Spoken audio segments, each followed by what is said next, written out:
cintanya Allah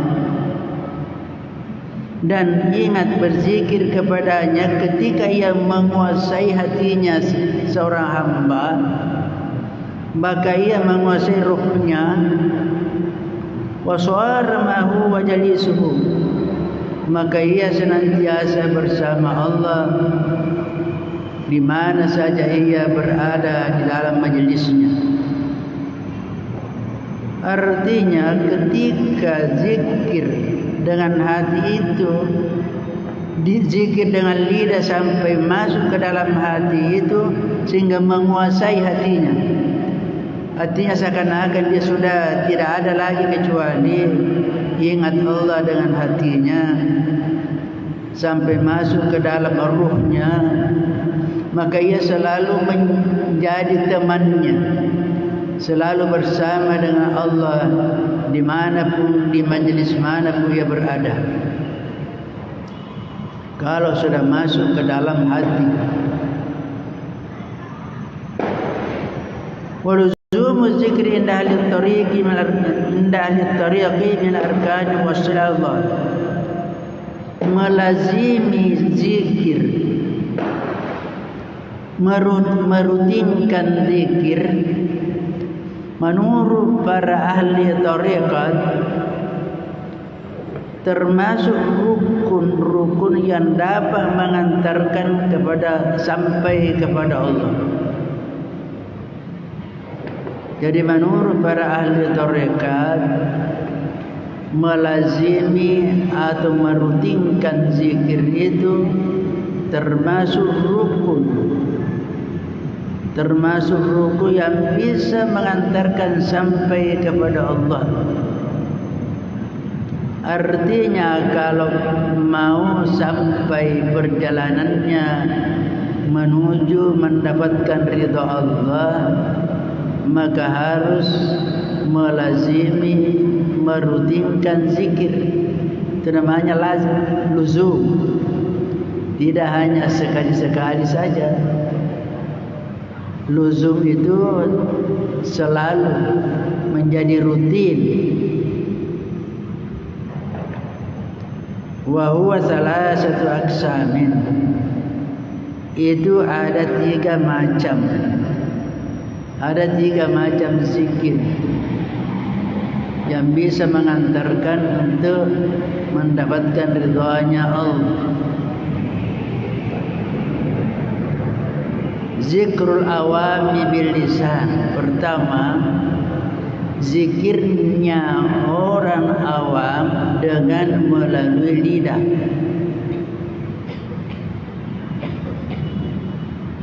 Yang kedua, wa zikrul hawasi bil qalb. Zikirnya orang hawas melalui hati. Wa zikru hawasil hawas bi fanaihim an zikrihim inda musyahadatihim mazkurahum. Sedangkan yang ketiga, zikirnya orang hawasul hawas, orang khususnya orang khusus, yaitu fana di dalam zikirnya ketika menyaksikan objek zikirnya. Saya ulangi, zikirnya orang hawasul hawas itu fana dalam zikirnya. Yang disebut fana itu seakan-akan dirinya sudah tidak ada. Dia sudah lebur dalam zikirnya. Inda musyahadati mazkurahum, ketika ia menyaksikan melalui hati, penglihatan hati. Siapa yang disaksikan? Mazkurahum, yang ditujukan zikir, yakni Allah. Objek zikir sudah fana. Kalau fana dari kata bahasa kita lenyap. Orang Bugis katakan lenyap dalam zikirnya. Ketika seorang sudah tidak lagi menganggap ada dirinya itu disebut fana. Karena ingatannya sudah terkonsentrasi hanya kepada yang ditujukan zikir, sehingga seakan-akan ini dirinya sudah tidak ada.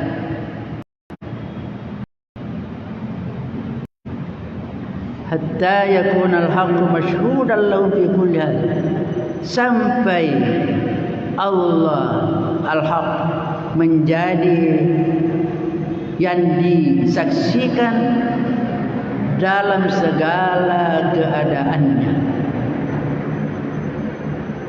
Artinya ketika orang sebentar yang demikian tingkatan hawasul hawas itu, bukan hanya pada saat berzikir dia merasa fana, tapi dalam segala hal,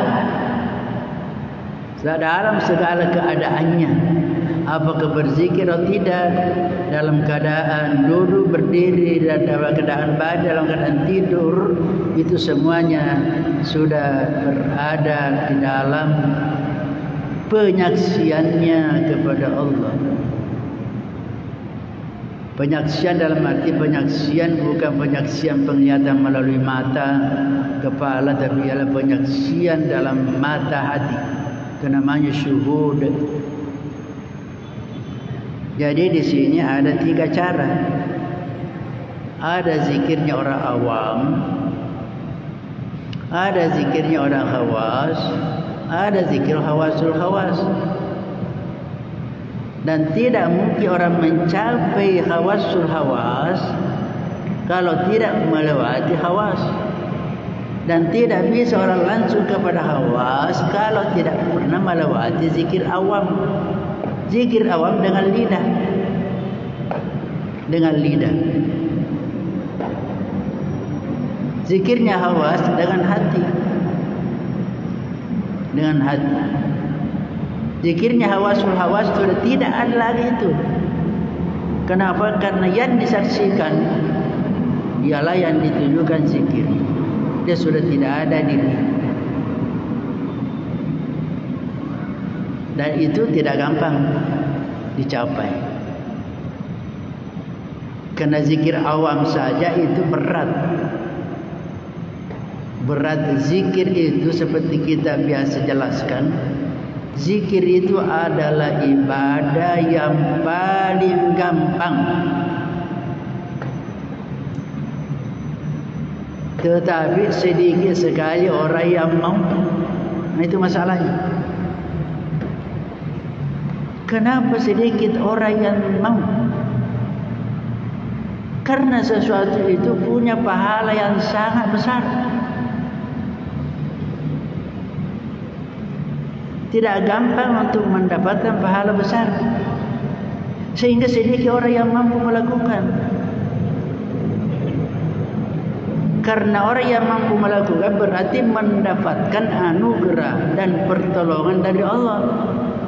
Makanya itu kita selalu minta, Allahumma a'inni ala zikrika wa ala syukrika wa ala husni ibadatika wa husni ibadatika. Ya Allah, bantulah aku untuk berzikir kepadamu. Jadi orang yang tidak mendapatkan bantuan dari Allah tidak akan berzikir. Jadi kalau orang sudah berzikir berarti sudah mendapatkan inayah, bantuan dari Allah. Maka itu diminta mendapatkan bantuan untuk berzikir kepada Allah. Kenapa? Karena berzikir wala zikrullahi akbar. Berzikir kepada Allah itulah ibadah yang paling besar. Yang paling besar. Mengalahkan ibadah lain. Saya ini sudah sering saya jelaskan. Apakah kalah salat? Kalah. Kenapa? Karena salat adalah salah satu tempat menjadi sarana untuk beribadah. Untuk berzikir. Aqimis salata li zikri. Dirikan salat untuk berzikir kepadaku. Jadi salat adalah sarana untuk berzikir. Puasa juga sarana untuk berzikir, haji sarana untuk berzikir, dan semua ibadah-ibadah lain. Makanya itu zikir itu akbar, ibadah yang paling besar. Kenapa paling besar?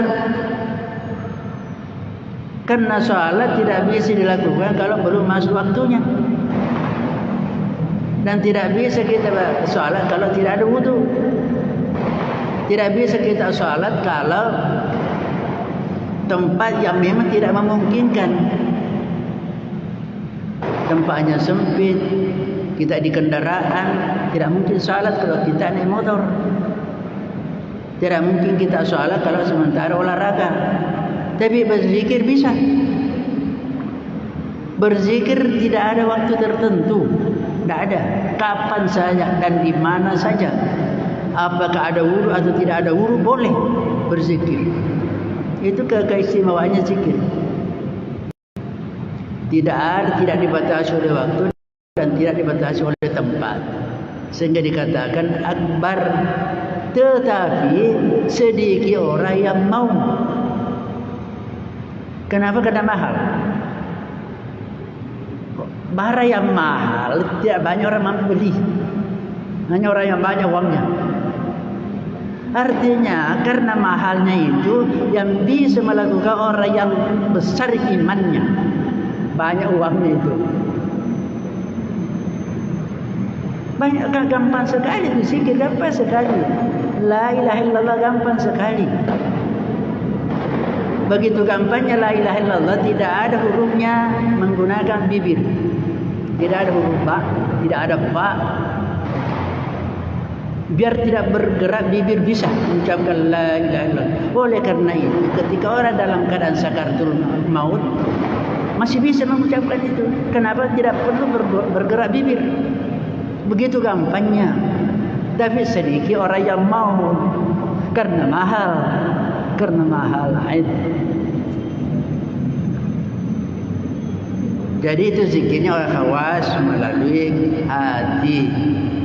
Nah, zikir awam melalui lidah. Jadi ada tahapan-tahapan. Ada tahapan-tahapan. Jadi ada kelas-kelasnya.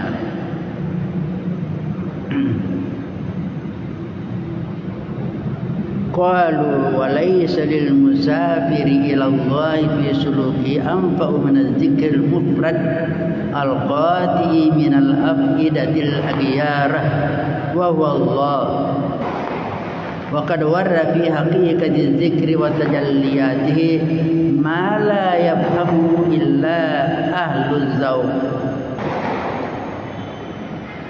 Bagi seseorang melakukan perjalanan menuju Allah, tidak ada yang lebih bermanfaat dibanding daripada menggunakan zikir al-mufrad. Tidak ada zikir yang lebih bermanfaat bagi seorang penempuh jalan menuju Allah daripada zikir al-mufrad yang bisa memotong atau mengkanter pengaruh-pengaruh alam ini dari dalam hatinya. Saja lu bicara. Ini hati kita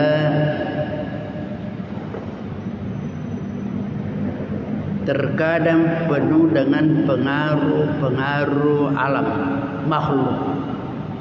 Banyak pikiran-pikiran itu dalam hati kita yang kaitannya dengan dunia, banyak sekali. Banyak. Nah, kalau penuh kita hati dengan itu, cahaya tidak akan masuk. Jadi ada cahaya yang hanya sampai di luar hati, ada cahaya tembus masuk dalam hati. Cahaya yang hanya di sekitar, berikan contoh ini hati. Ada cahaya mau masuk tapi tidak bisa. Hanya di luarnya saja. Kenapa? Karena dilihat di dalam itu penuh dengan urusan-urusan dunia. Sehingga dia kembali. Tidak ada tempat. Tapi ada cahaya tembus karena memang sudah kosong dari pengaruh-pengaruh luar. Jadi ada cahaya tembus. Jadi makanya itu katanya di ini, hati yang ada pengaruhnya itu satu-satunya yang bisa menembus, yaitu dengan menggunakan zikir al-mufrad. Allah, Allah. Makanya itu kita di dalam tarekat Al-Muhammadiyah ada itu. Kita Allah, Allah, Allah 100 kali. 100 kali. Yaitu wa huwa Allah, itu dia disebut al-ismul mufrad. Wa qad warada fi haqiqati dzikri wa tajalliyatihi ma la yafhamuhu illa ahlu dzauq. Disebutkan bahwa di dalam hakikat berzikir ini dengan tajallinya yang tidak bisa dipahami kecuali oleh orang yang merasakannya. Jadi hakikat zikir Allah itu kemudian ada namanya tajallinya. Kita tajalli itu kan apa? Anugerah-anugerahnya Allah, yaitu sulit dipahami kecuali oleh orang yang merasakannya. Artinya meskipun diceritakan, disampaikan, dijelaskan melalui mulut, melalui penjelasan tidak akan dipahami kecuali oleh orang yang merasakan. Kan itu ada namanya rasa. Jadi harus merasakan. Jadi ada hakikatnya zikir Allah ini dan ada tajallinya, tapi susah dipahami kalau tidak dirasakan. Dan itu apa yang dirasakan juga susah itu digambarkan dengan kata-kata yang dirasakan. Kita merasakan manis. Coba jelaskan apa definisinya manis. Kita merasakan pahit. Apa definisinya pahit? Itu susah. Karena orang yang membuat definisi berdasarkan pengalamannya. Berdasarkan pengalaman yang membuat definisi. Wa qala al-Imam Al-Junaid rahimahullah. Imam Al-Junaid rahimahullah mengatakan, zakiru hadzal jismi Allah zahibun an nafsihi muttasilun bi rabbih qaimun bi adai haqqihi nadirun ilayhi bi qalbihi qad ahrakat anwaru syuhudi sifati bashariyatihi. Imam Al-Junaid mengatakan orang yang menggunakan Allah ini berzikir ialah zahibun an nafsi, adalah orang yang sudah pergi meninggalkan dirinya. Meninggalkan dirinya. Muttasilun bi rabbi, bersambung nyambung terus dengan Tuhannya. Allah, Allah. Zahibun an meninggalkan dirinya. Muttasilun bi rabbi, senantiasa selalu bersambung, berhubungan dengan Tuhannya, dengan Allah. Qaimun bi adai haqqi, ia melakukan, senantiasa melaksanakan, menunaikan hak Tuhannya. Hak Tuhannya. Apa itu haknya Allah untuk kita berzikir kepadanya? Nadiru ilaihi biqalbi, senantiasanya memandang kepada Allah melalui hatinya. Qad ahrakat anwar syuhudi sifati basyariyatihi, cahaya-cahaya penyaksiannya itu membakar sifat-sifat kemanusiaannya. Kita sebagai manusia punya sifat-sifat kemanusiaan, kebiasaan-kebiasaan sebagai manusia. Nah, kalau ia sudah mencapai tingkatan ini dikatakan cahaya penyaksiannya itu membakar sifat-sifat kemanusiaannya. Artinya sifat kemanusiaannya sudah hilang karena hangus, maka yang ada bisa menjadi sifat-sifat malaikat padanya. Sifat-sifat keindahannya Allah. Ya, saya mengulangi yang sudah pernah dulu kita jelaskan. Sifatnya Allah ada 3 macam. Ada namanya sifat jalal, ada sifat jamal, ada sifat kamal. Sifat jalal, sifat keagungannya Allah, kebesarannya Allah, keperkasaannya Allah, itu al-jalal.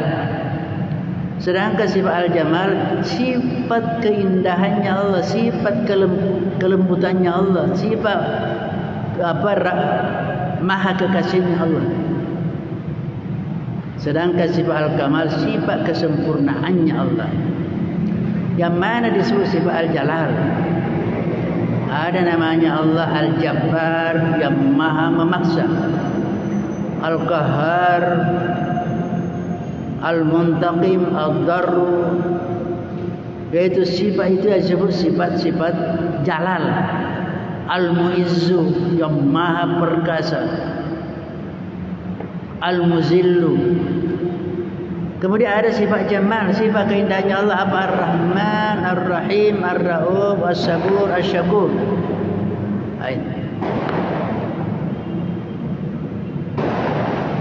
Nah, kalau ada orang sudah mengikuti sifatnya Allah, sifat jamalnya, itulah namanya sifatnya Allah bertajalli padanya. Nampak sifat-sifat keindahannya Allah pada dirinya, itulah yang disebut oleh Nabi kita takhallaku bi akhlaqillah. Contohilah akhlaknya Allah. Akhlaknya Allah maha pengasih, maha pemurah, al-karim, maha penyantun, maha sabar, maha bersyukur. Itu sifat jamalnya Allah. Tapi jangan kita mencontohi sifat jalalnya Allah, karena hanya Allah saja boleh. Al-Kabir, Allah Al-Kabir. Al-Mutakabbir, Allah yang Al-Mutakabbir, yang berbesar diri. Allah yang kalau kita artikan bahasa sombong, hanya Allah boleh. Takabur, kita tidak boleh. Karena itu sifat jalalnya Allah. Nah, apa sifat kamalnya Allah? Sifat kesempurnaannya Allah, laisa kamitslihi syai'un. Tidak ada sesuatu pun yang sama dengan Allah. Tidak ada. Kullu ma yakhtur bi balika fallahu laisa kadzalika. Apapun yang terbetik dalam ingatan, dalam pikiran kita tentang Allah, gambaran Allah, Allah tidak demikian. Itu. Karena pasti kita ini punya konsep tentang Allah. Karena ketika kita menyebutkan sesuatu pasti ada bayangan, membayangkan. Jangankan Allah, umpamanya kita diceritakan oleh seseorang tentang sosok seorang manusia, pasti kita oh begini. Tapi belum tentu sama. Belum tentu sama. Sama ketika orang menceritakan suatu tempat yang pernah dia datangi, kita tidak pernah datang, dia cerita, kita membayangkan, oh begini. Ternyata ketika kita juga datang tidak sama yang kita bayangkan. Dan kita ini punya konsep semua dalam pikiran kita tentang Allah. Pasti ada. Karena besar, begini. Nah, supaya tidak tinggal di dalam pikiran kita, kita mengatakan semua yang terbetik di dalam hati kita bayangkan, Allahu laisa kadzalika, Allah tidak demikian. Maka amanlah kita. Laisa kamitslihi syai'. Tidak ada sesuatu yang sama. Kamitslihi dalam bahasa Arab, kaf itu huruf tasbih namanya, huruf untuk menyerupakan. Mislo juga menyerupakan. Kalau kita artikan laisa, tidak ada yang sama-samanya. Samanya saja tidak ada, apalagi yang sama dengan, tidak ada yang sama-samanya. Dia agak bansana, tidak ada seperti itu kan. Tidak ada sama seperti itu. Laisa kamitslihi syai'. Jadi katanya ini dikatakan bahwa cahaya penyaksiannya kepada Allah menghanguskan, membakar sifat kemanusiaannya, sudah hilang sifat-sifat kemanusiaannya, sehingga apa yang ada padanya semuanya sifat-sifat yang terpuji, sifat-sifat Allah yang ada padanya, dengan menggunakan zikir Allah.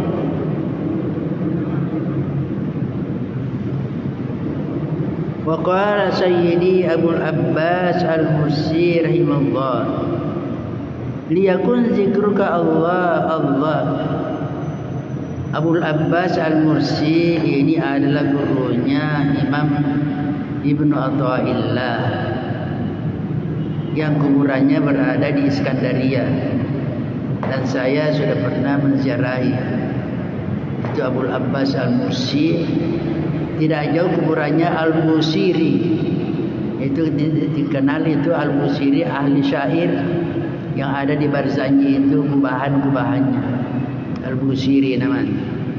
Ini berdekatan. Apa kata Abu Abbas Al-Mursi? Liyakun zikruka Allah Allah, hendaknya kamu menggunakan lafal Allah Allah untuk berzikir. Tapi ini hanya disampaikan kepada muridnya, bukan kepada orang umum.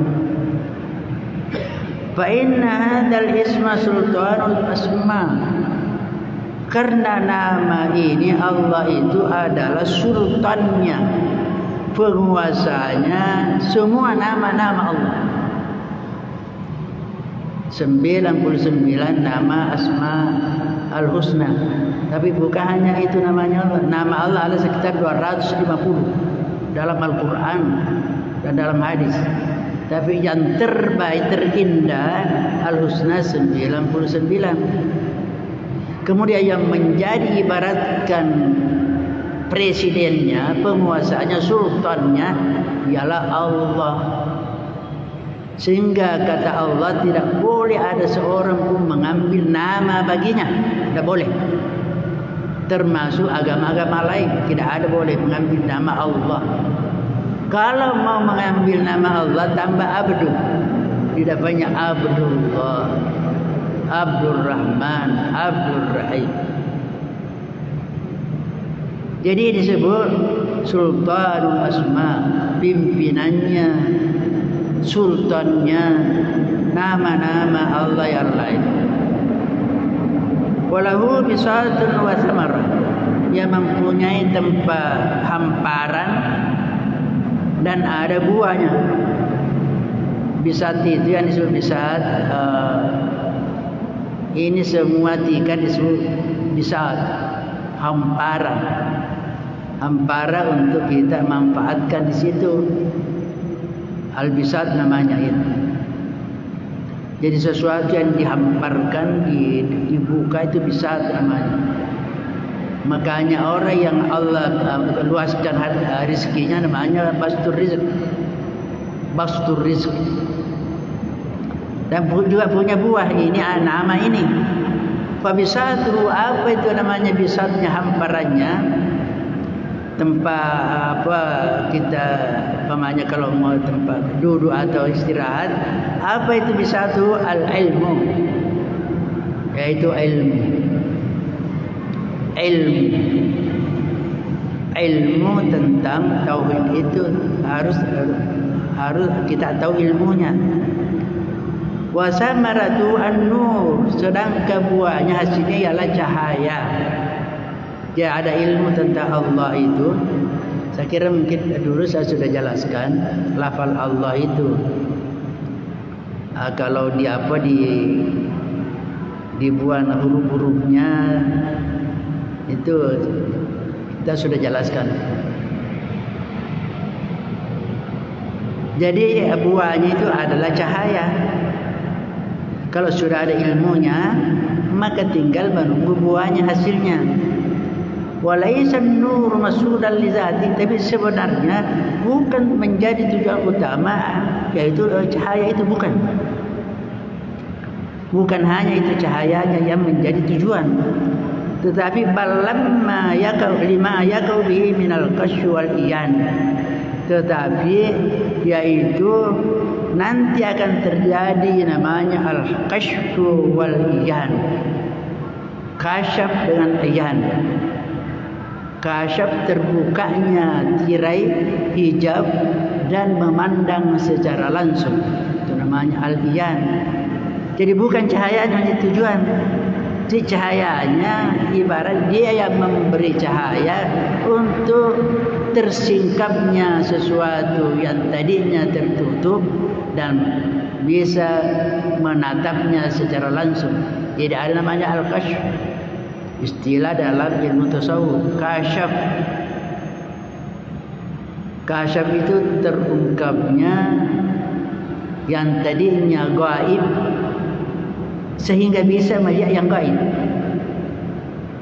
Padahal dalam Al-Quran dikatakan la ya'lamul ghaiba illallah. Tidak ada yang mengetahui gaib kecuali Allah. Tetapi ada yang diberitahu oleh Allah, itu namanya kasyaf. Allah membukakan. Allah membukakan. Jadi itu namanya kasyaf. Al-iyan melihat. Melihat dengan mata hati.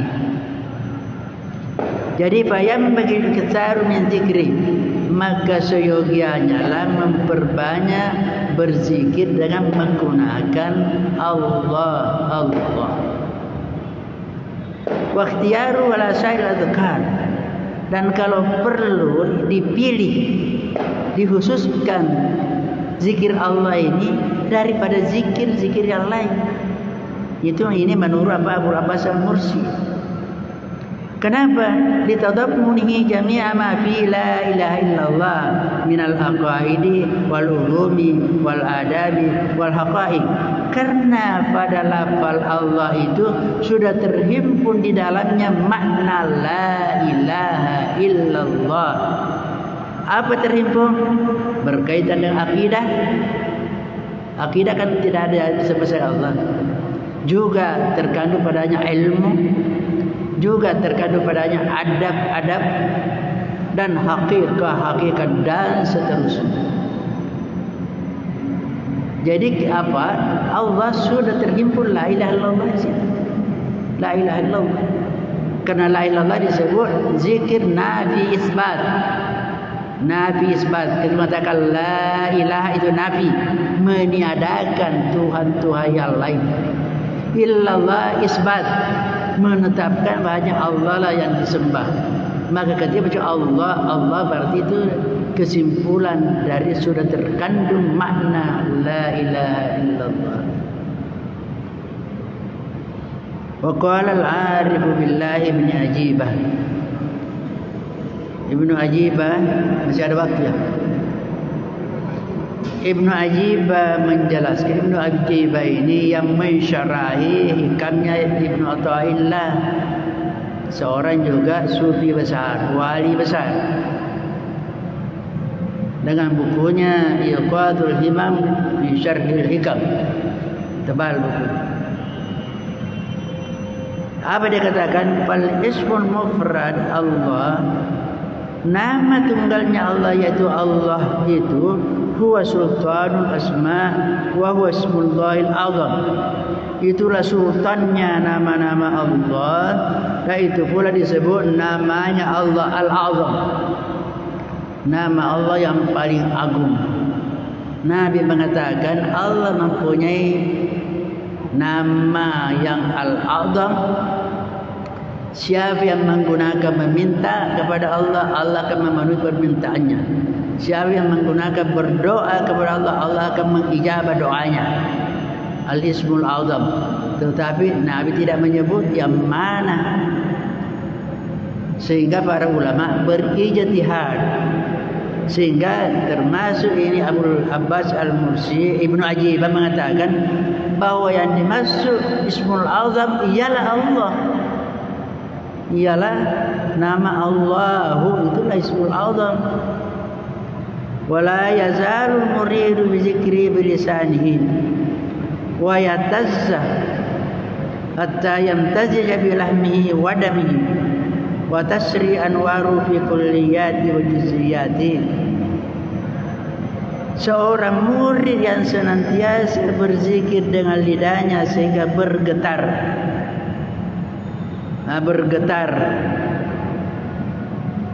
sehingga zikirnya itu sudah tercampur dagingnya dan darahnya, sudah menyatu. Karena la yazal senantiasa, karena berzikir sehingga diibaratkan ini benda yang masuk sudah tercampur, sudah mendarah daging. Wa tusri anwaruhu fi kulli, sehingga cahaya-cahayanya sudah memasuki semua anggota tubuhnya dan bahagian-bahagian tubuhnya. Ila angkala, sehingga sampai ia mengatakan, Ibnu Ajibah mengatakan, fayantakilu dzikru lal qalbi thumma ila ruhi thumma ila sirri. Pada saat itu zikir melalui lidah akan berpindah kepada zikir melalui hati, dan dari zikir melalui hati berpindah kepada zikir roh, dan dari zikir roh berpindah kepada zikir sir, rahasia. Jadi dari lidah ke hati, dari hati kepada ruh, dari ruh kepada sir. Fahina idai yakhrusul lisan. Pada saat itu lidah terkunci. Kalau sudah masuk kepada itu, lidah tidak bisa lagi. Wa yasilu asyhadu wal iyan, dan sudah tiba sampai kepada penyaksian dan penglihatan mata hati. Lidah sadar itu tidak bisa, sudah tertutup. Yahrus. Dan Yesus yahrus bahasa Arab itu kalau orang bisu tidak bisa bicara, itu namanya yahrus. Jadi orang kalau sudah tiba pada asyir itu tidak bisa lagi, tertutup mulut, terkunci lidah. Tapi ini tidak semudah itu. Tidak harus riadah, harus mujahadah, latihan, harus mujahadah. Kenapa? Karena kita ini senang untuk tidak berzikir. Berarti kalau begitu atau hanya mau sedikit saja, berarti masih ada di situ pengaruh nafsu. Kalau terlalu panjang, terlalu lama berzikir, sedikit, 3 saja sudah cukup, itu masih ada nafsu di situ. Masih ada nafsu di situ. Saya kira mungkin sampai sini, insyaallah kita akan lanjutkan pada pertemuan berikutnya. Ila akhirih, wallahu subhanahu wa ta'ala a'lam. Amin. A'udzubillahi minasyaitonir rajim. Wassalatu wassalamu ala sayyidina Muhammad wa ala alihi wasallam. Rabbana zalamna anfusana wa la taghfir lana wa tarhamna lanakunanna minal khasirin.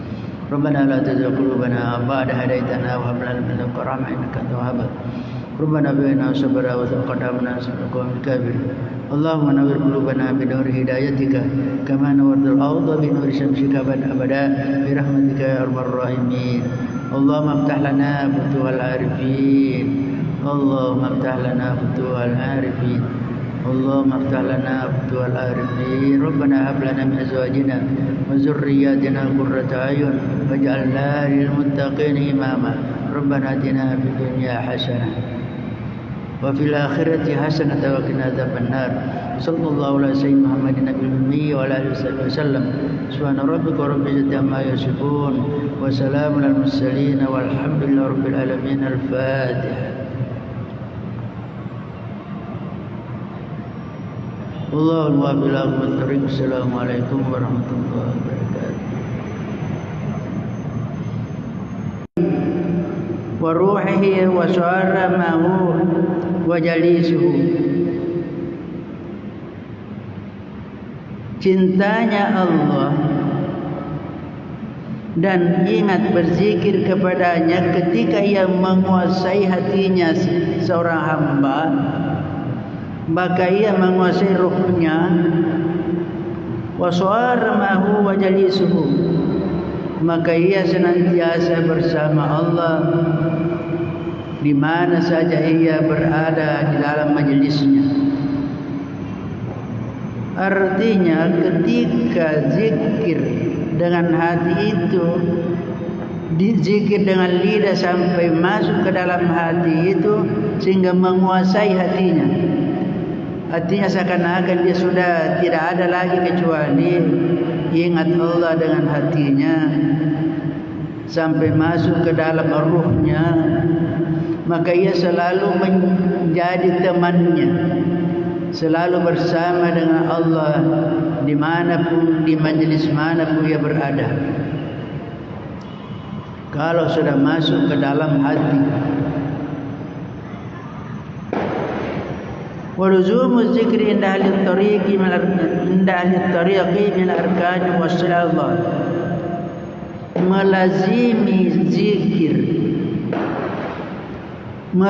merutinkan zikir menurut para ahli tariqat termasuk rukun-rukun yang dapat mengantarkan sampai kepada Allah. Jadi menurut para ahli tariqat, melazimi atau merutinkan zikir itu termasuk rukun yang bisa mengantarkan sampai kepada Allah. Artinya kalau mau sampai perjalanannya menuju mendapatkan ridha Allah, maka harus melazimi, merutinkan zikir. Itu namanya luzum. Tidak hanya sekali-sekali saja. Luzum itu selalu menjadi rutin. Wa huwa salasatu aqsamin. Itu ada 3 macam. Ada 3 macam zikir yang bisa mengantarkan untuk mendapatkan ridhanya Allah. Zikrul awami bil lisan. Pertama, zikirnya orang awam dengan melalui lidah.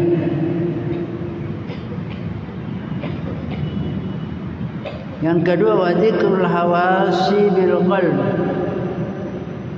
Zikirnya orang hawas melalui hati. Wa zikru hawasil hawas bi fanaihim an zikrihim inda musyahadatihim mazkurahum. Sedangkan yang ketiga, zikirnya orang hawasul hawas, orang khususnya orang khusus, yaitu fana di dalam zikirnya ketika menyaksikan objek zikirnya. Saya ulangi, zikirnya orang hawasul hawas itu fana dalam zikirnya. Yang disebut fana itu seakan-akan dirinya sudah tidak ada. Dia sudah lebur dalam zikirnya. Inda musyahadati mazkurahum, ketika ia menyaksikan melalui hati, penglihatan hati. Siapa yang disaksikan? Mazkurahum, yang ditujukan zikir, yakni Allah. Objek zikir sudah fana. Kalau fana dari kalau bahasa kita lenyap. Orang Bugis katakan lenyap. Lenyap dalam zikirnya. Ketika seorang sudah tidak lagi menganggap ada dirinya itu disebut fana. Karena ingatannya sudah terkonsentrasi hanya kepada yang ditujukan zikir, sehingga seakan-akan ini dirinya sudah tidak ada. Hatta yakuna al-haqqu mashhudan lahu fi kulli hal. Sampai Allah al-haq menjadi yang disaksikan dalam segala keadaannya. Artinya ketika orang sebentar yang demikian tingkatan hawasul hawas itu, bukan hanya pada saat berzikir dia merasa fana, tapi dalam segala hal, dalam segala keadaannya. Apakah berzikir atau tidak, dalam keadaan duduk, berdiri, dan dalam keadaan badan, dalam keadaan tidur, itu semuanya sudah berada di dalam penyaksiannya kepada Allah. Penyaksian dalam arti penyaksian bukan penyaksian penglihatan melalui mata, kepala, tapi ialah penyaksian dalam mata hati. Itu namanya syuhud. Jadi di sini ada 3 cara. Ada zikirnya orang awam, ada zikirnya orang khawas, ada zikir hawasul hawas. Dan tidak mungkin orang mencapai hawasul hawas kalau tidak melewati hawas.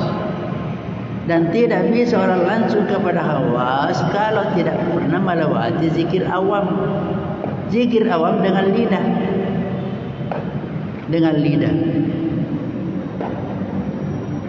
Zikirnya hawas dengan hati. Dengan hati. Zikirnya hawasul hawas sudah tidak ada lagi itu. Kenapa? Karena yang disaksikan ialah yang ditunjukkan zikir. Dia sudah tidak ada diri. Dan itu tidak gampang dicapai.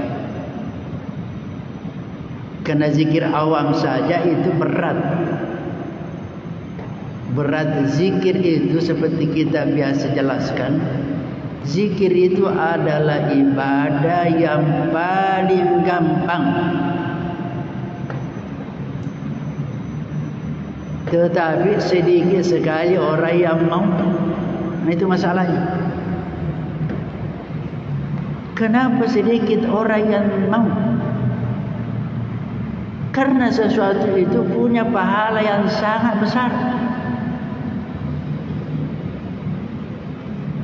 Tidak gampang untuk mendapatkan pahala besar.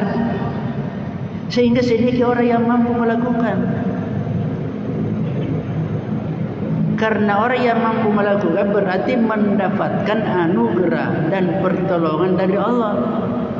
Makanya itu kita selalu minta, Allahumma a'inni ala zikrika wa ala syukrika wa ala husni ibadatika wa husni ibadatika. Ya Allah, bantulah aku untuk berzikir kepadamu.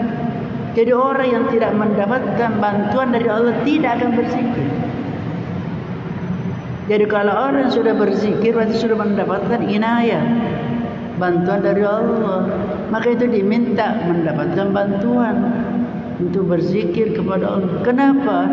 Karena berzikir wala zikrullahi akbar.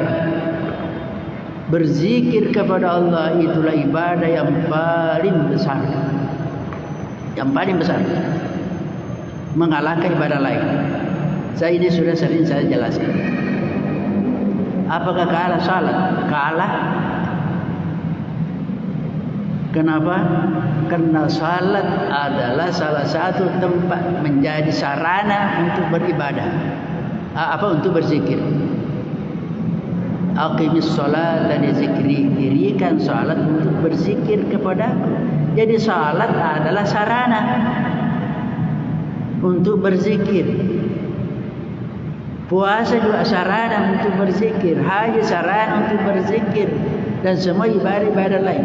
Makanya itu zikir itu akbar, ibadah yang paling besar. Kenapa paling besar?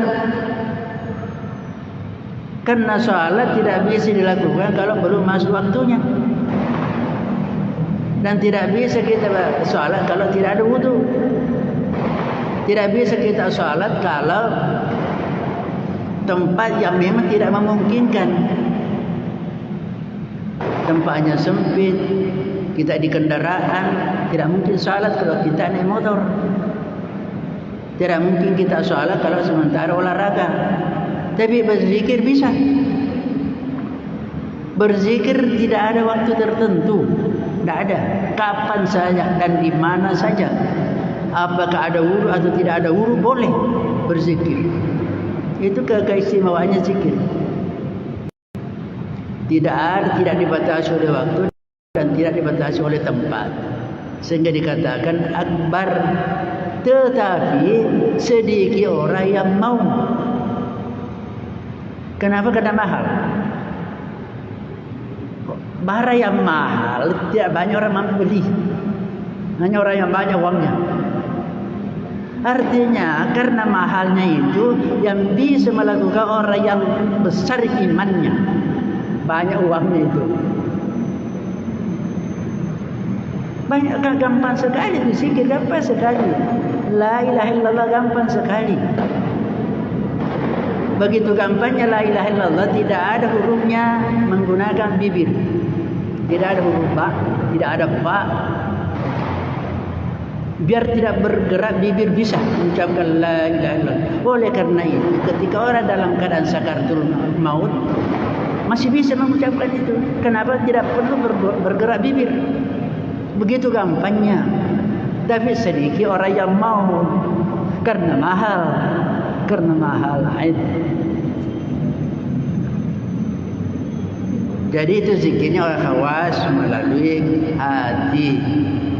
Nah, zikir awam melalui lidah. Jadi ada tahapan-tahapan. Ada tahapan-tahapan. Jadi ada kelas-kelasnya.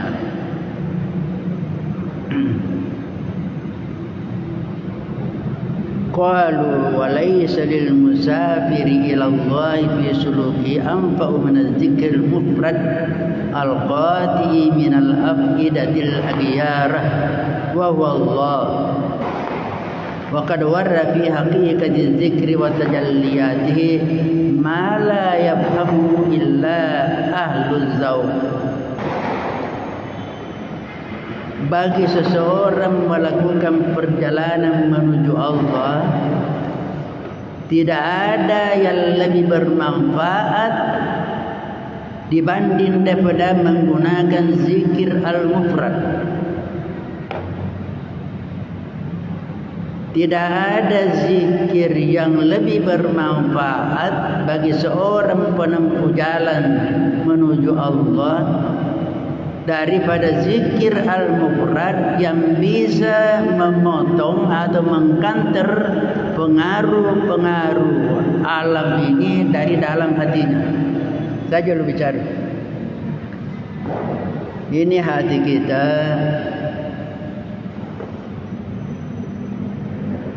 terkadang penuh dengan pengaruh-pengaruh alam, makhluk. Banyak pikiran-pikiran itu dalam hati kita yang kaitannya dengan dunia, banyak sekali. Banyak. Nah, kalau penuh kita hati dengan itu, cahaya tidak akan masuk.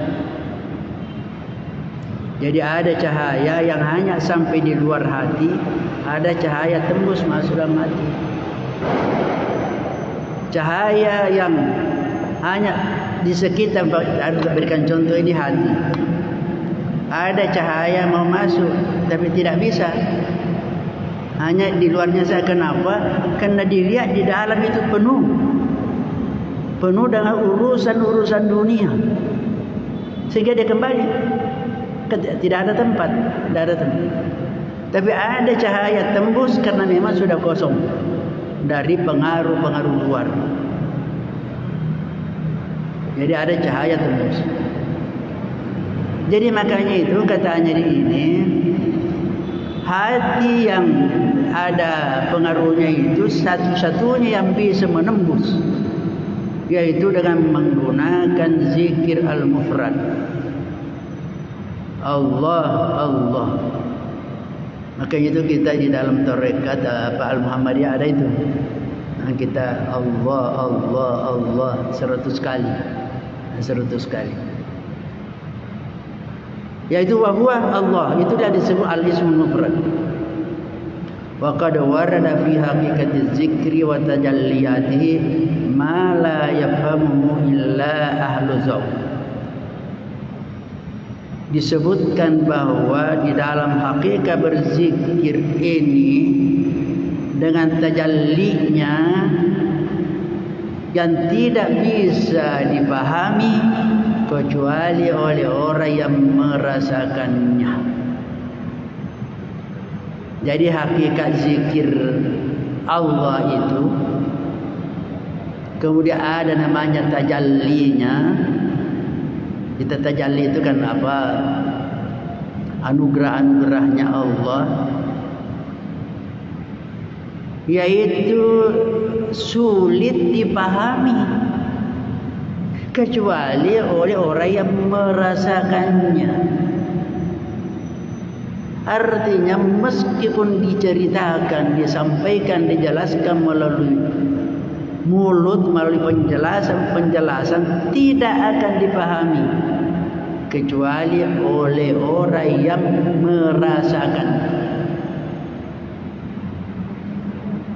Kan itu ada namanya rasa.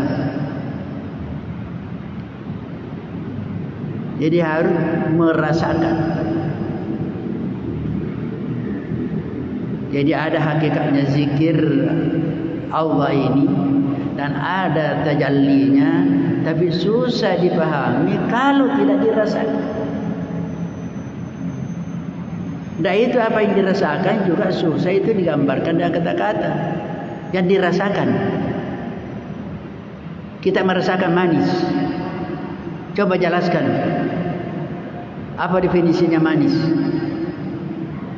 Kita merasakan pahit. Apa definisinya pahit? Itu susah. Karena orang yang membuat definisi berdasarkan pengalamannya.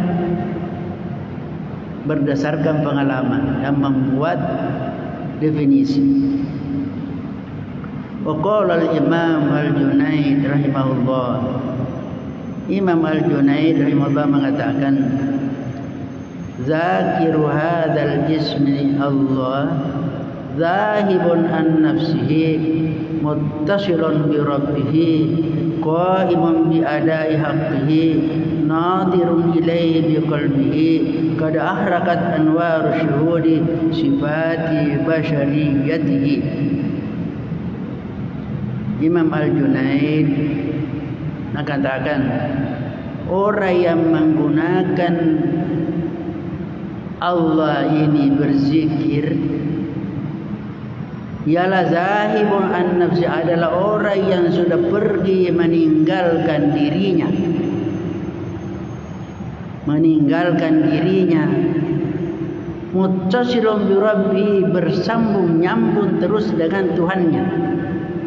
Allah, Allah. Zahibun an meninggalkan dirinya. Muttasilun bi rabbi, senantiasa selalu bersambung, berhubungan dengan Tuhannya, dengan Allah. Qaimun bi adai haqqi, ia melakukan, senantiasa melaksanakan, menunaikan hak Tuhannya. Hak Tuhannya. Apa itu haknya Allah untuk kita berzikir kepadanya? Nadiru ilaihi biqalbi, senantiasanya memandang kepada Allah melalui hatinya. Qad ahrakat anwar syuhudi sifati basyariyatihi, cahaya-cahaya penyaksiannya itu membakar sifat-sifat kemanusiaannya. Kita sebagai manusia punya sifat-sifat kemanusiaan, kebiasaan-kebiasaan sebagai manusia. Nah, kalau ia sudah mencapai tingkatan ini, dikatakan cahaya penyaksiannya itu membakar sifat-sifat kemanusiaannya. Artinya sifat kemanusiaannya sudah hilang karena hangus, maka yang ada bisa menjadi sifat-sifat malaikat padanya. Sifat-sifat keindahannya Allah. Ya, saya mengulangi yang sudah pernah dulu kita jelaskan. Sifatnya Allah ada 3 macam. Ada namanya sifat jalal, ada sifat jamal, ada sifat kamal. Sifat jalal, sifat keagungannya Allah, kebesarannya Allah, keperkasaannya Allah, itu disebut al-jalal.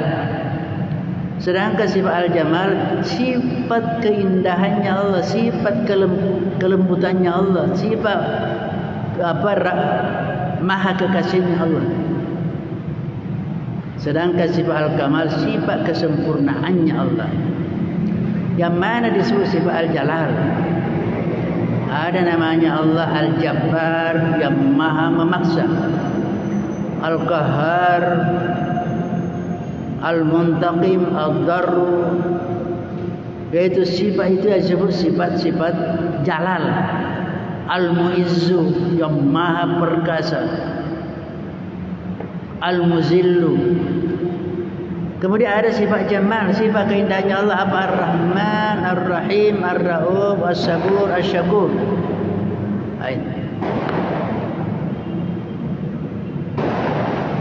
Nah, kalau ada orang sudah mengikuti sifatnya Allah, sifat jamalnya, itulah namanya sifatnya Allah bertajalli padanya.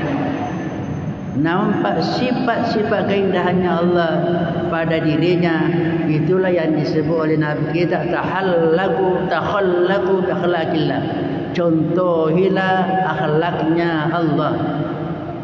Akhlaknya Allah maha pengasih, maha pemurah, al-karim, maha penyantun, maha sabar, maha bersyukur. Itu sifat jamalnya Allah. Tapi jangan kita mencontohi sifat jalalnya Allah, karena hanya Allah saja boleh. Al-Kabir, Allah Al-Kabir. Al-Mutakabbir, Allah yang Al-Mutakabbir, yang berbesar diri. Allah yang kalau kita artikan bahasa sombong, hanya Allah boleh. Takabur, kita tidak boleh. Karena itu sifat jalalnya Allah. Nah, apa sifat kamalnya Allah? Sifat kesempurnaannya Allah, laisa kamitslihi syai'un. Tidak ada sesuatu pun yang sama dengan Allah. Tidak ada. Kullu ma yakhtur bi balika fallahu laisa kadzalika. Apapun yang terbetik dalam ingatan, dalam pikiran kita tentang Allah, gambaran Allah, Allah tidak demikian. Nah, itu. Karena pasti kita ini punya konsep tentang Allah. Karena ketika kita menyebutkan sesuatu pasti ada bayangan, membayangkan. Jangankan Allah, umpamanya kita diceritakan oleh seseorang tentang sosok seorang manusia, pasti kita oh begini. Tapi belum tentu sama. Belum tentu sama. Sama ketika orang menceritakan suatu tempat yang pernah dia datangi, kita tidak pernah datang, dia cerita, kita membayangkan, oh begini. Ternyata ketika kita juga datang tidak sama yang kita bayangkan. Dan kita ini punya konsep semua dalam pikiran kita tentang Allah. Pasti ada. Karena besar, begini.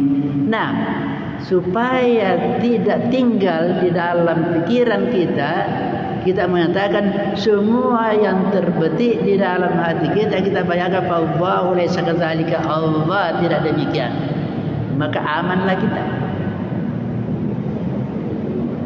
Laisa kamitslihi syai'. Tidak ada sesuatu yang sama. Sama kamitslihi dalam bahasa Arab. Kaf itu huruf tasbih namanya, huruf untuk menyerupakan. Mislo juga menyerupakan. Kalau kita artikan, laisa, tidak ada yang sama-samanya. Samanya saja tidak ada, apalagi yang sama dengan, tidak ada yang sama-samanya. Dia ada bansana, tidak ada seperti itu kan? Tidak ada sama seperti itu. Laisa kamitslihi syai'.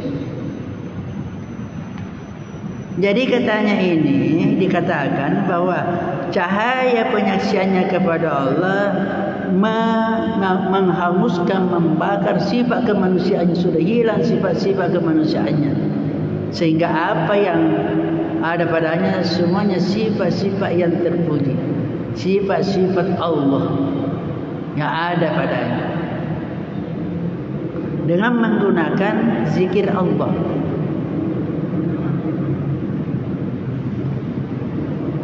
Wa qala sayyidi Abul Abbas Al-Mursi rahimahullah, liyakun zikruka Allah Allah. Abul Abbas Al-Mursi ini adalah gurunya Imam Ibnu Athaillah yang kuburannya berada di Iskandaria, dan saya sudah pernah menziarahi itu Abul Abbas Al-Mursi. Tidak jauh kuburannya Al-Busiri, itu dikenal itu Al-Busiri, ahli syair yang ada di Barzanji, itu kubahan-kubahannya Al-Busiri namanya. Ini berdekatan. Apa kata Abul Abbas Al-Mursi? Liyakun zikruka Allah Allah, hendaknya kamu menggunakan lafaz Allah Allah untuk berzikir. Tapi ini hanya disampaikan kepada muridnya, bukan kepada orang umum. Fa inna hadzal isma sultanul asma, karena nama ini Allah itu adalah sultannya, penguasanya semua nama-nama Allah.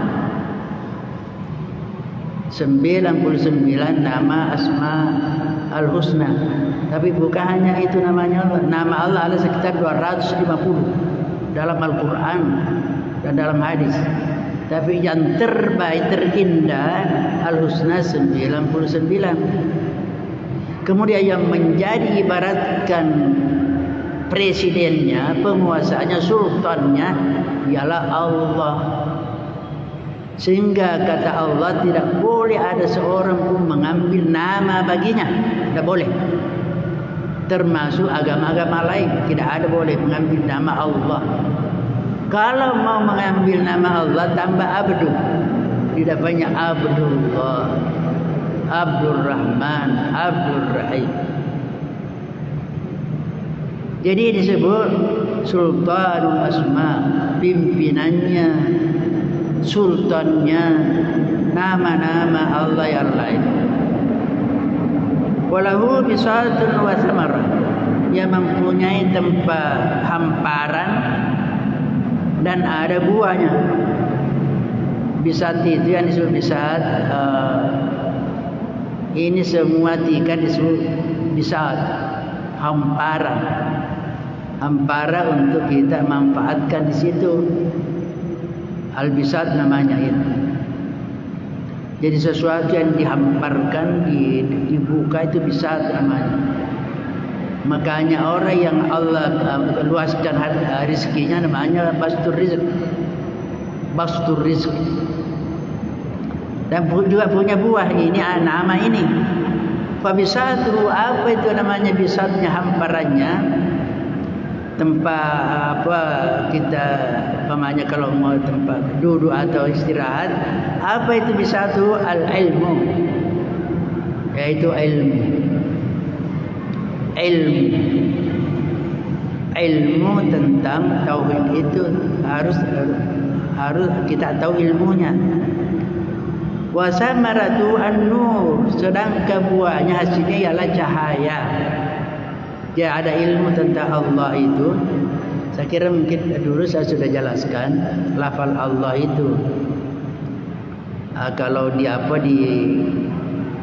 dibuat huruf-hurufnya itu kita sudah jelaskan. Jadi buahnya itu adalah cahaya. Kalau sudah ada ilmunya, maka tinggal menunggu buahnya hasilnya. Walaysa an-nur masudan li zati, tapi sebenarnya bukan menjadi tujuan utama, yaitu cahaya itu bukan. Bukan hanya itu cahayanya yang menjadi tujuan, tetapi balamma yakau lima yakau bihi minal kasy wal iyan. Tetapi yaitu nanti akan terjadi namanya al-kasyfu wal iyan. Kasyaf dengan iyan. Kasyaf terbukanya tirai hijab dan memandang secara langsung, itu namanya al-iyan. Jadi bukan cahayanya menjadi tujuan. Jadi cahayanya ibarat dia yang memberi cahaya untuk tersingkapnya sesuatu yang tadinya tertutup dan bisa menatapnya secara langsung. Jadi ada namanya al-kasyf. Istilah dalam ilmu tasawuf, kasyaf. Kasyaf itu terungkapnya yang tadinya gaib sehingga bisa melihat yang gaib. Padahal dalam Al-Quran dikatakan la ya'lamul ghaiba illallah. Tidak ada yang mengetahui gaib kecuali Allah. Tetapi ada yang diberitahu oleh Allah, itu namanya kasyaf. Allah membukakan. Allah membukakan. Jadi itu namanya kasyaf. Al-iyan melihat. Melihat dengan mata hati. Jadi fayam bagi kesar min zikri, maka seyogianya lah memperbanyak berzikir dengan menggunakan Allah. Wa ikhtiyaru wala sa'il adzkar. Dan kalau perlu dipilih, dikhususkan zikir Allah ini daripada zikir-zikir yang lain. Itu ini menurut Abu Abbas Al-Mursi. Kenapa? Litadammunihi jami'a ma fi la ilaha illallah minal aqaidi wal ulumi wal adabi wal haqaiq. Karena pada lafal Allah itu sudah terhimpun di dalamnya makna la ilaha illallah. Apa terhimpun? Berkaitan dengan akidah. Akidah kan tidak ada sebesar Allah. Juga terkandung padanya ilmu, juga terkandung padanya adab-adab dan hakikat dan seterusnya. Jadi apa? Allah sudah terhimpun la ilaha illallah. La ilaha illallah. Karena la ilaha illallah disebut zikir nafi isbat. Nafi isbat. Kita mengatakan la ilaha itu nafi, meniadakan Tuhan-Tuhan yang lain. Illallah isbat, menetapkan banyak Allah lah yang disembah. Maka ketika baca Allah, Allah berarti itu kesimpulan dari sudah terkandung makna la ilaha illallah. Wa qala al-arif billahi ibn Ajibah. Ibnu Ajibah, masih ada waktu ya? Ibnu Ajibah menjelaskan, Ibnu Ajibah ini yang mensyarahi hikamnya Ibnu Athaillah, seorang juga sufi besar, wali besar, dengan bukunya Iqadul Himam fi Syarhil Hikam, tebal buku. Apa dia katakan? Fal ismul mufrad Allah, nama tunggalnya Allah yaitu Allah itu huwa sultanul asma wa huwa ismullahil azam. Itulah sultannya nama-nama Allah, dan itu pula disebut namanya Allah al-azam, nama Allah yang paling agung. Nabi mengatakan Allah mempunyai nama yang al-azam Siapa yang menggunakan meminta kepada Allah, Allah akan memenuhi permintaannya. Siapa yang menggunakan berdoa kepada Allah, Allah akan mengijabah doanya. Al-Ismul Azam. Tetapi Nabi tidak menyebut yang mana. Sehingga para ulama berijtihad. Sehingga termasuk ini Abul Abbas Al-Mursi, Ibnu Ajibah mengatakan bahwa yang dimaksud Ismul Azam ialah Allah. Ialah nama Allahu, itulah Ismul Azam. Wala yazalul muridu bi zikri bi lisanihi wa yatazza hatta yamtazija bi lahmihi wa damihi wa tasri anwaru fi kulliyati wa juz'iyati. Seorang murid yang senantiasa berzikir dengan lidahnya sehingga bergetar,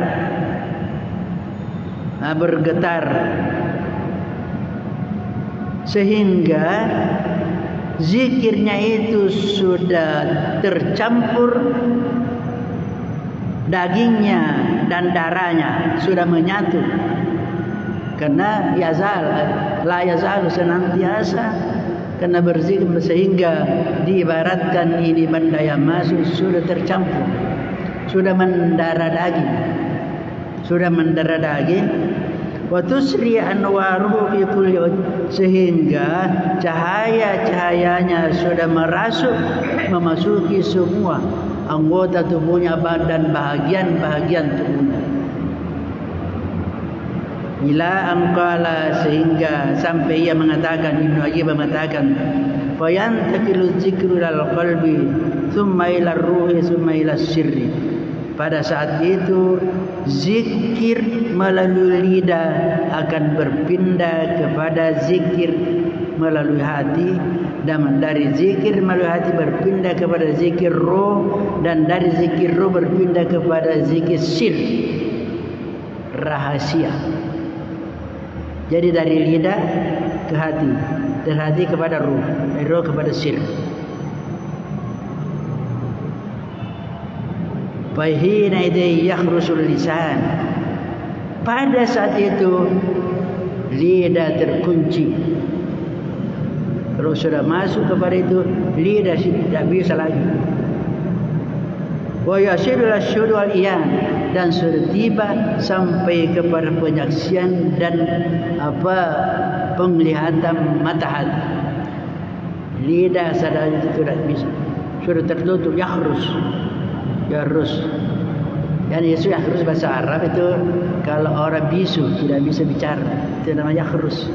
Jadi orang kalau sudah tiba pada asyir itu tidak bisa lagi, tertutup mulut, terkunci lidah.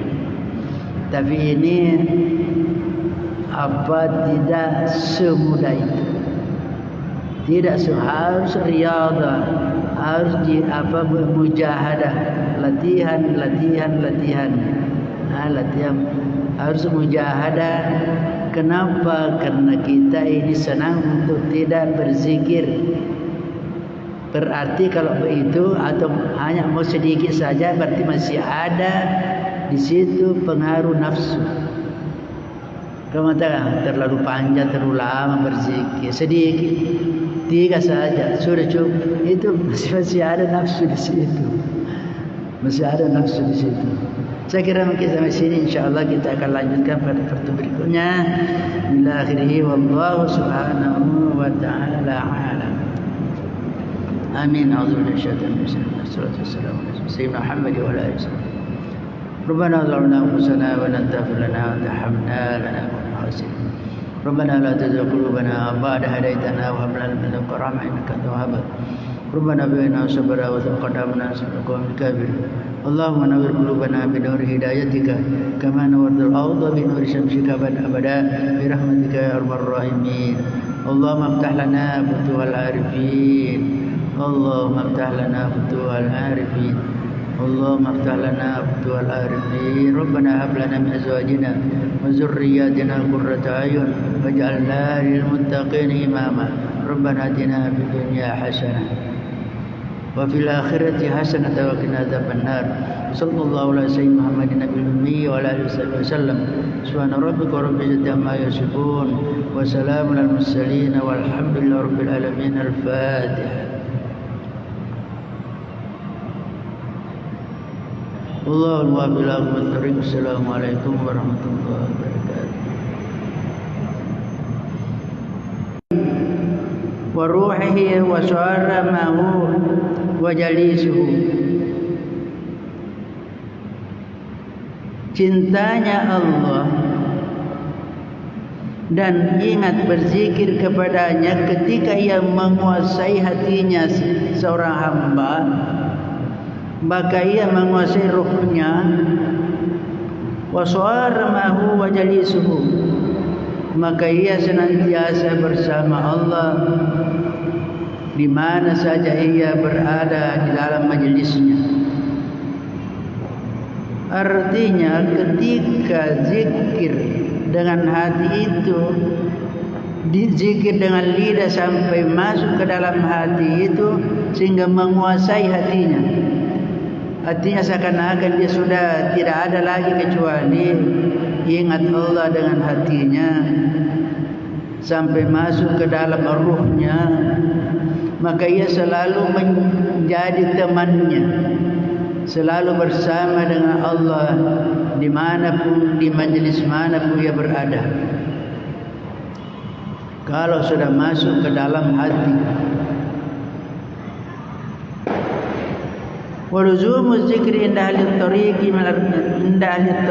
min arkani wassalallah.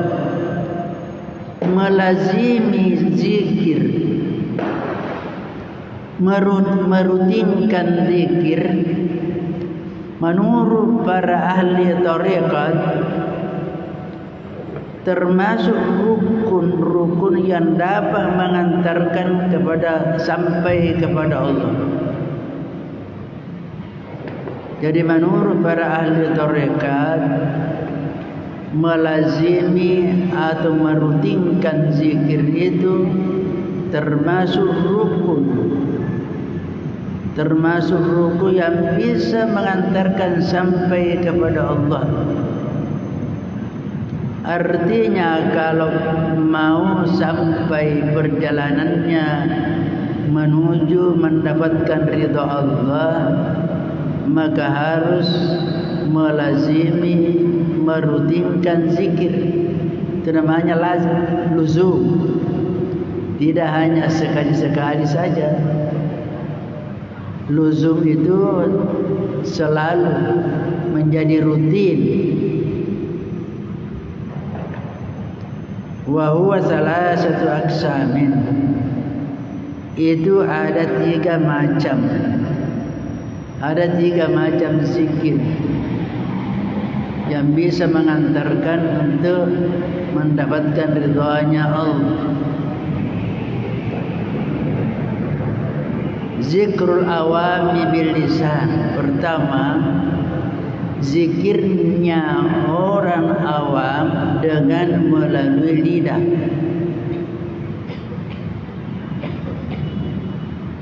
Yang kedua, wa zikrul hawasi bil qalb.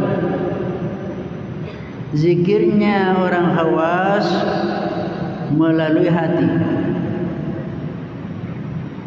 Wa zikru hawasil hawas bi fanaihim an zikrihim inda musyahadatihim mazkurahum.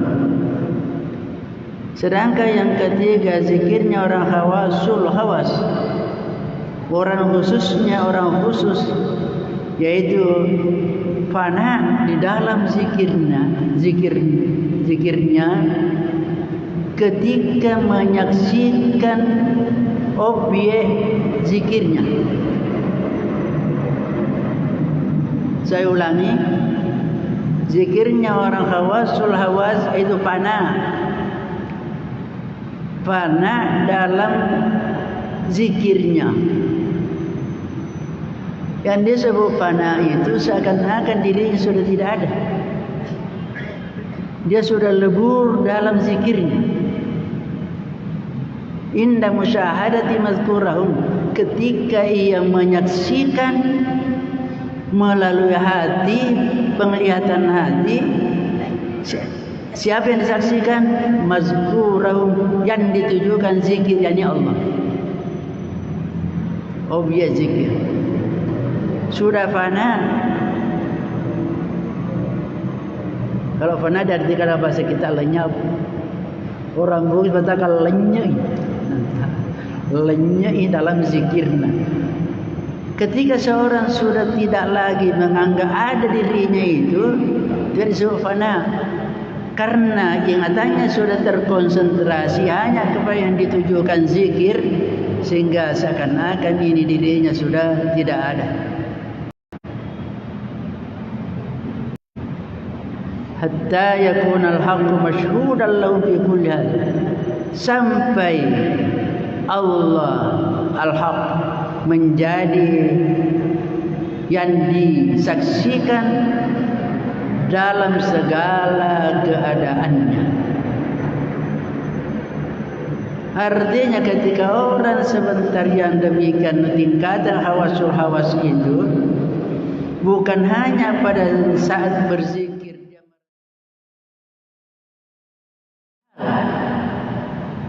dalam segala keadaannya. Apakah berzikir atau tidak, dalam keadaan duduk, berdiri, dan dalam keadaan badan, dalam keadaan tidur, itu semuanya sudah berada di dalam penyaksiannya kepada Allah. Penyaksian dalam arti penyaksian bukan penyaksian penglihatan melalui mata, kepala, tapi ialah penyaksian dalam mata hati. Itu namanya syuhud. Jadi di sini ada 3 cara. Ada zikirnya orang awam, ada zikirnya orang khawas, ada zikir hawasul hawas. Dan tidak mungkin orang mencapai hawasul hawas kalau tidak melewati hawas.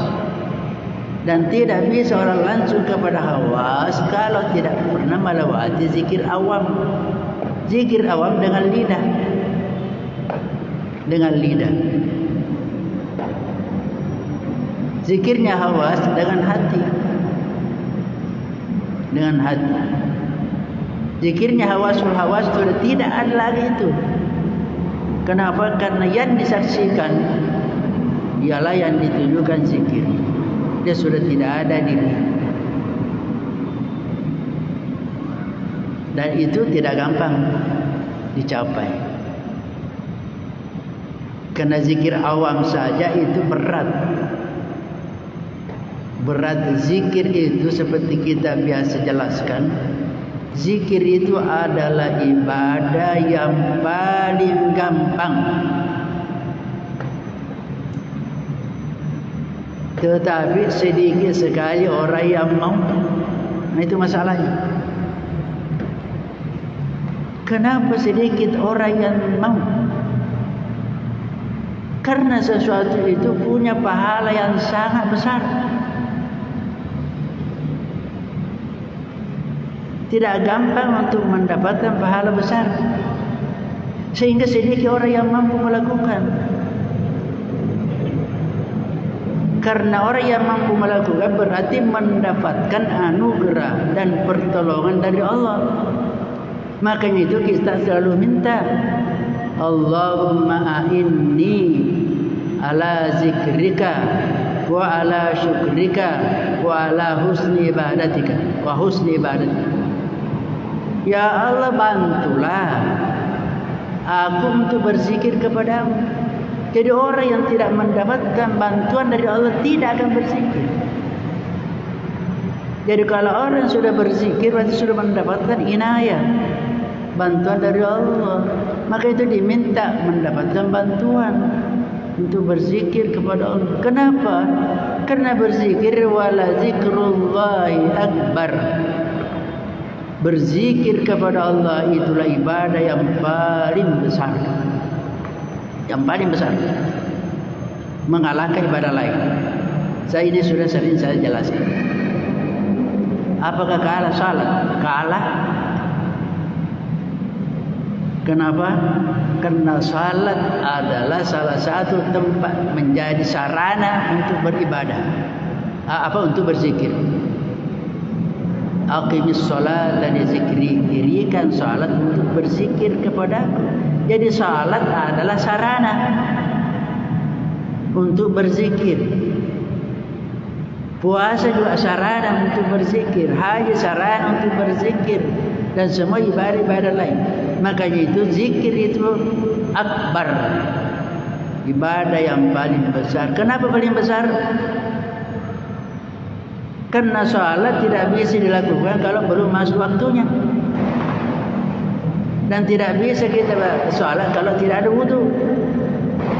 Tidak bisa kita salat kalau tempat yang memang tidak memungkinkan. Tempatnya sempit, kita di kendaraan, tidak mungkin salat kalau kita naik motor. Tidak mungkin kita salat kalau sementara olahraga. Tapi berzikir bisa. Berzikir tidak ada waktu tertentu, tidak ada. Kapan saja dan di mana saja. Apakah ada wudu atau tidak ada wudu, boleh berzikir. Itu keistimewaannya zikir. Tidak dibatasi oleh waktu dan tidak dibatasi oleh tempat. Sehingga dikatakan akbar. Tetapi sedikit orang yang mau. Kenapa? Karena mahal. Barang yang mahal tidak banyak orang mampu beli. Hanya orang yang banyak uangnya. Artinya karena mahalnya itu, yang bisa melakukan orang yang besar imannya, banyak uangnya itu. Banyak, gampang sekali itu zikir, gampang sekali. La ilaha illallah gampang sekali. Begitu gampangnya la ilaha illallah, tidak ada hurufnya menggunakan bibir. Tidak ada huruf ba, tidak ada fa. Biar tidak bergerak bibir bisa mengucapkan la ilaha illallah. Oleh karena itu, ketika orang dalam keadaan sakaratul maut masih bisa mengucapkan itu. Kenapa? Tidak perlu bergerak bibir. Begitu gampangnya. Tapi sedikit orang yang mau, karena mahal. Karena mahal. Jadi itu zikirnya orang khawas melalui hati. Nah, zikir awam melalui lidah. Jadi ada tahapan-tahapan. Ada tahapan-tahapan. Jadi ada kelas-kelasnya.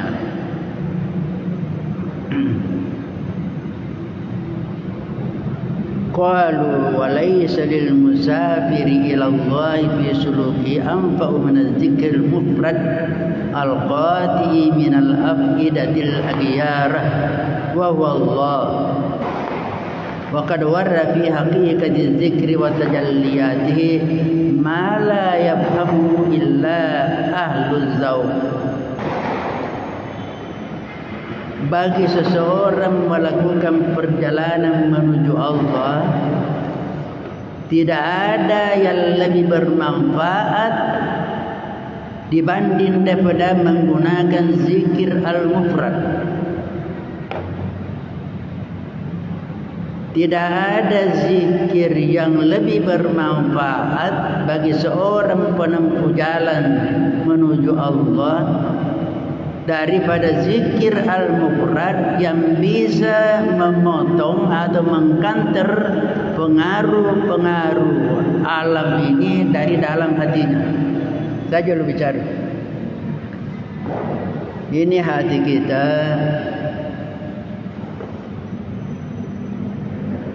terkadang penuh dengan pengaruh-pengaruh alam, makhluk. Banyak pikiran-pikiran itu dalam hati kita yang kaitannya dengan dunia, banyak sekali. Banyak. Nah, kalau penuh kita hati dengan itu, cahaya tidak akan masuk. Jadi ada cahaya yang hanya sampai di luar hati, ada cahaya tembus masuk dalam hati. Cahaya yang hanya di sekitar, harus berikan contoh ini hati. Ada cahaya mau masuk tapi tidak bisa. Hanya di luarnya saya. Kenapa? Karena dilihat di dalam itu penuh dengan urusan-urusan dunia, sehingga dia kembali tidak ada tempat. Tapi ada cahaya tembus karena memang sudah kosong dari pengaruh-pengaruh luar. Jadi ada cahaya tembus. Jadi makanya itu katanya di ini, hati yang ada pengaruhnya itu satu-satunya yang bisa menembus, yaitu dengan menggunakan zikir al-mufrad. Allah, Allah. Makanya itu kita di dalam tarekat Al-Muhammadiyah ada itu. Kita Allah, Allah, Allah 100 kali. 100 kali. Yaitu wahwa Allah. Itu dia disebut al-ismul mufrad. Wa qad warada fi haqiqati dzikri wa tajalliyatihi ma la yafhamuhu illa ahlu dzauq. Disebutkan bahwa di dalam hakikat berzikir ini dengan tajallinya yang tidak bisa dipahami kecuali oleh orang yang merasakannya.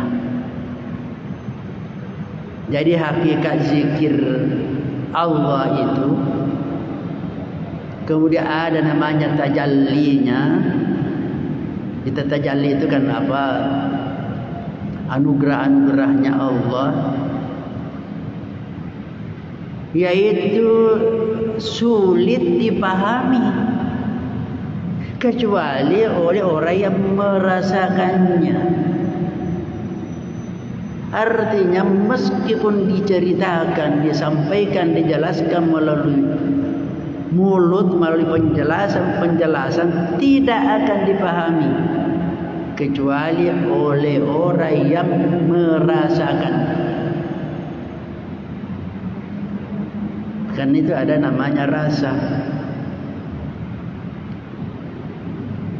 Jadi harus merasakan. Jadi ada hakikatnya zikir Allah ini dan ada tajallinya, tapi susah dipahami kalau tidak dirasakan. Dan itu apa yang dirasakan juga susah itu digambarkan dengan kata-kata yang dirasakan. Kita merasakan manis. Coba jelaskan. Apa definisinya manis? Kita merasakan pahit. Apa definisinya pahit? Itu susah. Karena orang yang membuat definisi berdasarkan pengalamannya. Berdasarkan pengalaman yang membuat definisi. Wa qala al-Imam Al-Junaid rahimahullah. Imam Al-Junaid rahimahullah mengatakan, zakiru hadzal jismi Allah zahibun an nafsihi muttasilun bi rabbih qaimun bi adai haqqihi nadirun ilaihi bi qalbihi qad ahrakat anwaru syuhudi sifati bashariyatihi. Imam Al-Junaid mengatakan, orang yang menggunakan Allah ini berzikir ialah zahibun an nafsi, adalah orang yang sudah pergi meninggalkan dirinya. Meninggalkan dirinya. Muttasilun bi rabbi, bersambung nyambung terus dengan Tuhannya. Allah, Allah. Zahibun an meninggalkan dirinya.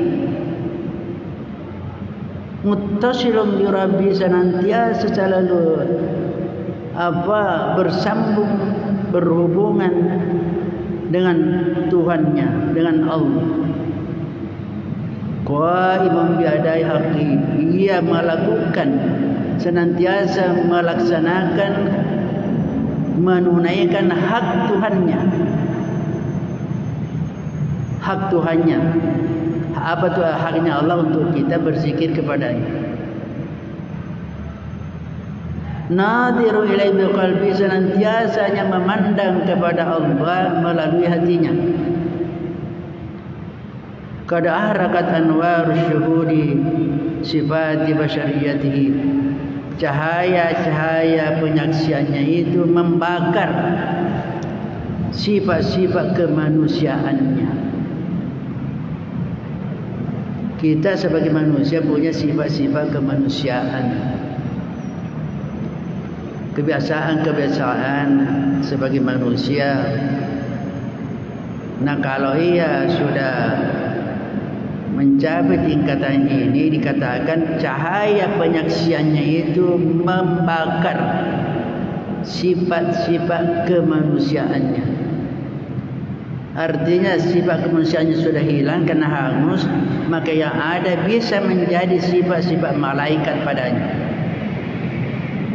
sifat-sifat keindahannya Allah. Ya, saya mengulangi yang sudah pernah dulu kita jelaskan.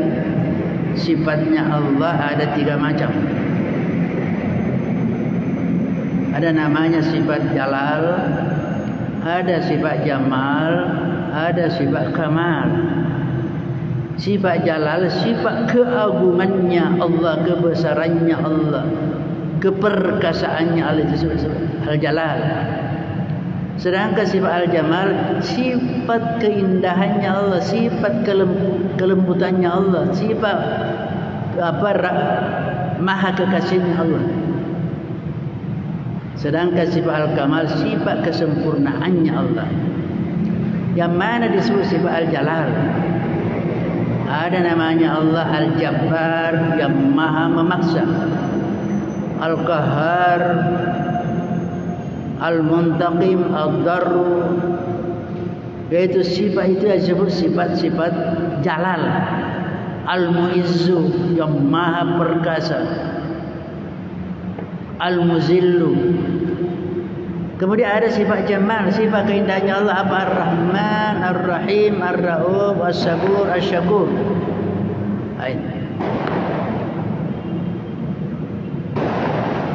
Nah, kalau ada orang sudah mengikuti sifatnya Allah, sifat jamalnya, itulah namanya sifatnya Allah bertajalli padanya. Nampak sifat-sifat keindahannya Allah pada dirinya, itulah yang disebut oleh Nabi kita takhallaku bi akhlaqillah. Contohilah akhlaknya Allah.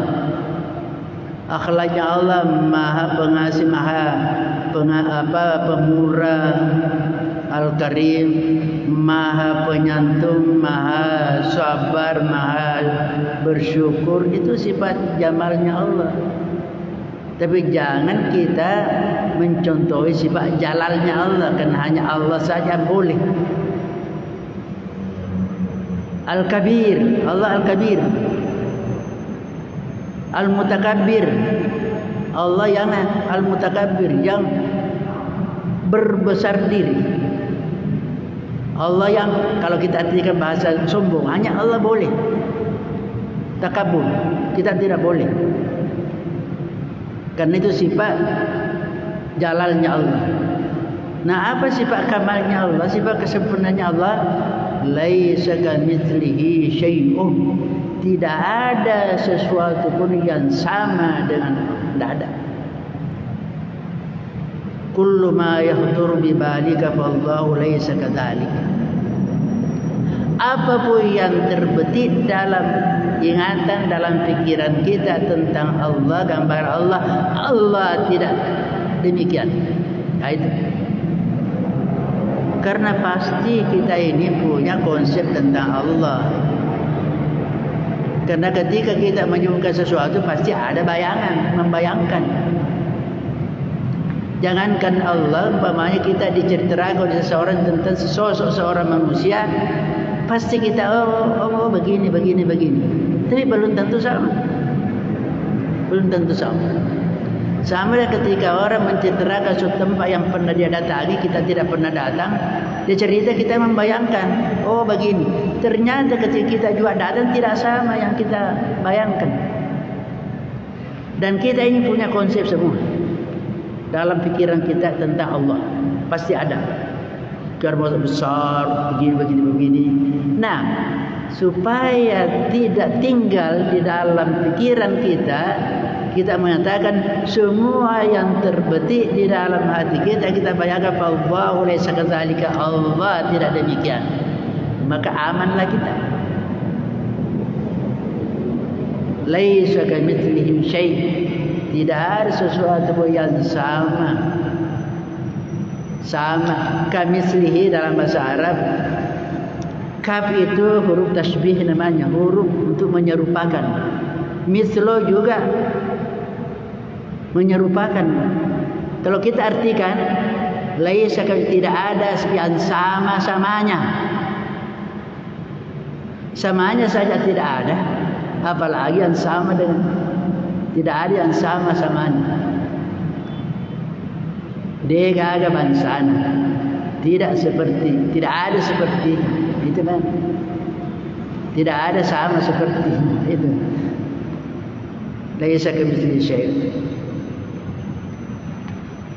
Jadi katanya ini dikatakan bahwa cahaya penyaksiannya kepada Allah menghanguskan, membakar sifat kemanusiaannya, sudah hilang sifat-sifat kemanusiaannya, sehingga apa yang ada padanya semuanya sifat-sifat yang terpuji, sifat-sifat Allah yang ada padanya, dengan menggunakan zikir Allah.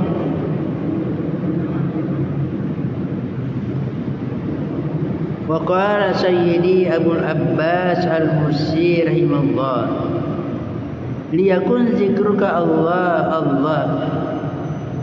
Abul Abbas Al-Mursi ini adalah gurunya Imam Ibnu Athaillah yang kuburannya berada di Iskandaria, dan saya sudah pernah menziarahi itu Abul Abbas Al-Mursi.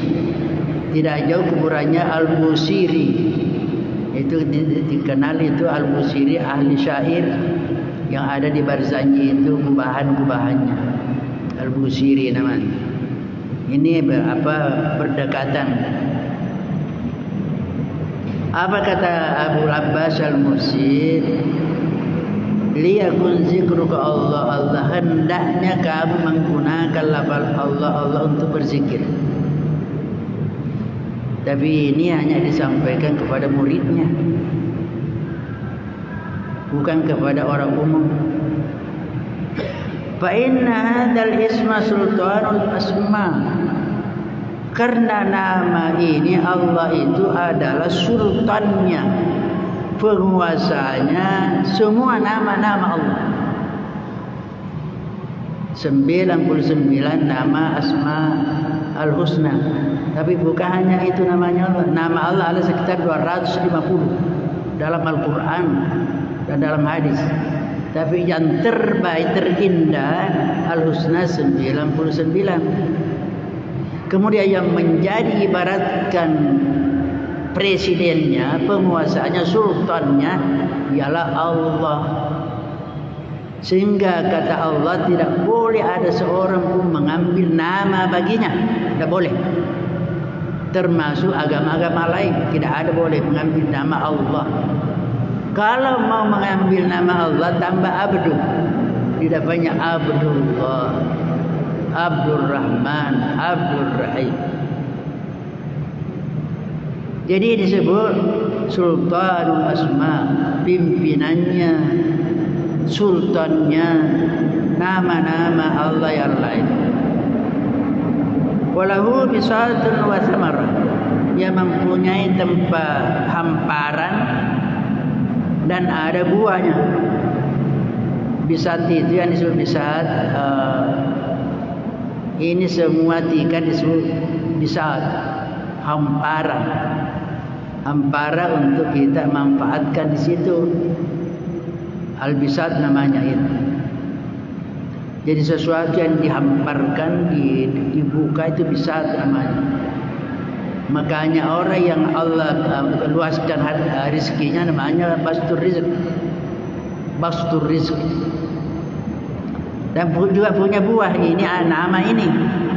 Fabisatu, apa itu namanya bisatnya, hamparannya, tempat apa kita namanya kalau mau tempat duduk atau istirahat. Apa itu bisatu? Al-ilmu, yaitu ilmu tentang tauhid itu harus kita tahu ilmunya. Wa samaratu an-nur, sedangkan buahnya hasilnya ialah cahaya. Dia ada ilmu tentang Allah itu. Saya kira mungkin dulu saya sudah jelaskan lafal Allah itu. Kalau dibuat huruf-hurufnya itu kita sudah jelaskan. Jadi buahnya itu adalah cahaya. Kalau sudah ada ilmunya, maka tinggal menunggu buahnya, hasilnya. Walaisan nur masudan li zati, tapi sebenarnya bukan menjadi tujuan utama, yaitu cahaya itu bukan hanya itu cahayanya yang menjadi tujuan, tetapi balamma yakau lima yakau bihi minal kasy wal iyan, tetapi yaitu nanti akan terjadi namanya al-kasyfu wal iyan. Kasyaf dengan iyan. Kasyaf terbukanya tirai hijab dan memandang secara langsung, itu namanya al-iyan. Jadi bukan cahayanya yang tujuan. Jadi cahayanya ibarat dia yang memberi cahaya untuk tersingkapnya sesuatu yang tadinya tertutup dan bisa menatapnya secara langsung. Jadi ada namanya al-kasyf. Istilah dalam ilmu tasawuf, kasyaf.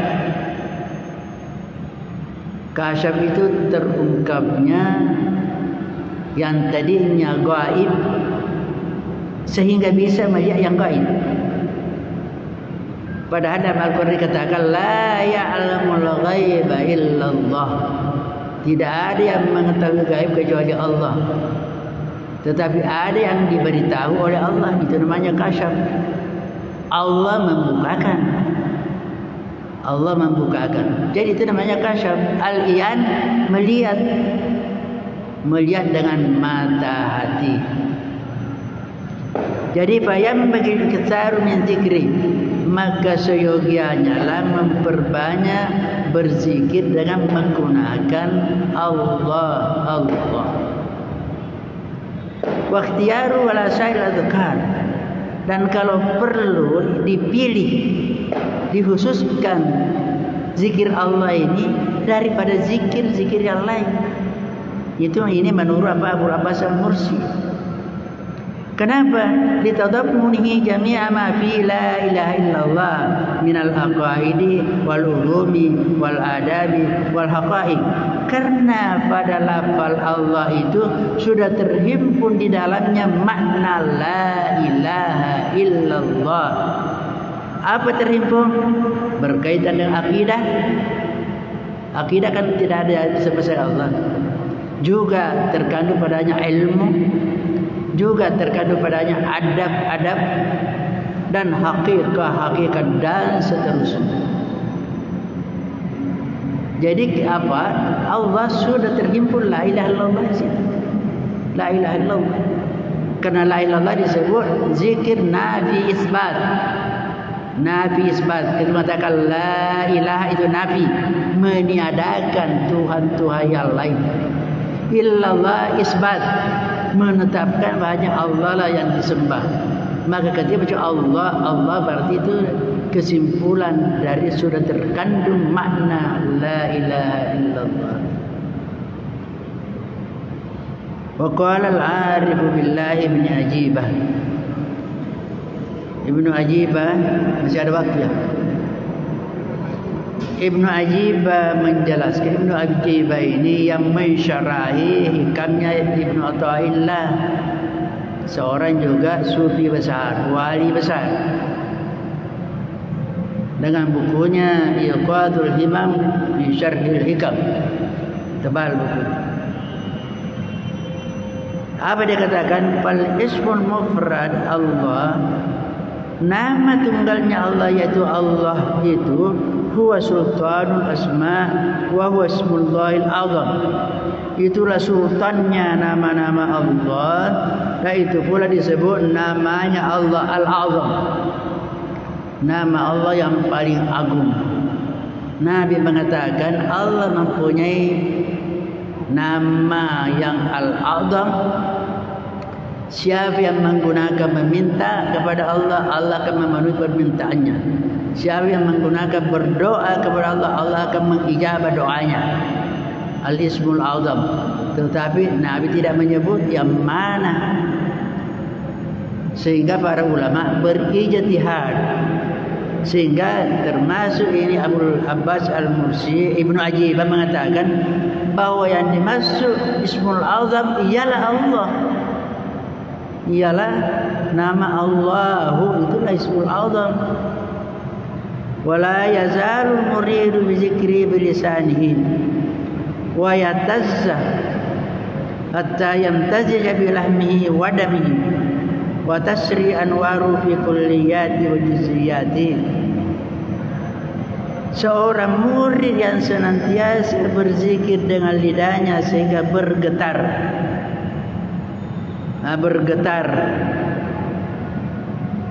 sehingga zikirnya itu sudah tercampur